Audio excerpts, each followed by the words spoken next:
L'impact du spectacle envers la communauté est un leg à long terme. Donc, comme dans Les Arts vivants, on a la chance de créer et d'imaginer des décors, on s'est demandé avec l'équipe de production si certains objets pourraient pas être conçus en fonction des besoins de la communauté. Le processus pour choisir les organismes a d'abord été de dresser un portrait. Le caractère éphémère et changeant des arts vivants fait qu'il est difficile d'adopter une vue d'ensemble sur les réalités sociales. On a fait une recherche pour identifier quels sont les organismes présents dans la Petite Bourgogne et quelles sont leurs missions.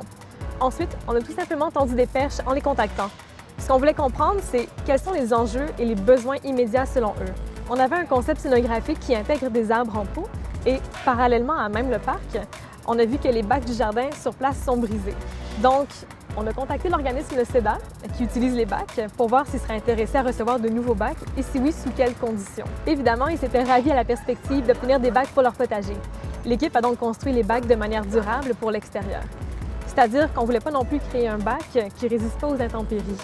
Donc, ça aurait été déplacer le problème ailleurs et créer un déchet à terme.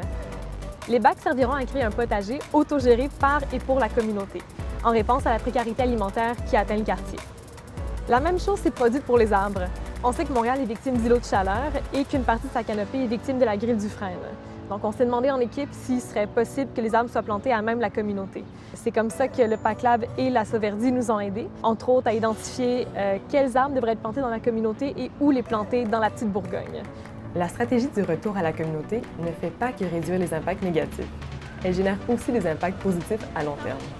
Comme les bacs et les arbres plantés ont une longue espérance de vie, nous avons pu estimer que dans 10 ans, les arbres auront absorbé 1500 kg de CO2, soit l'équivalent de près de 6000 km parcourus par une voiture à essence moyenne.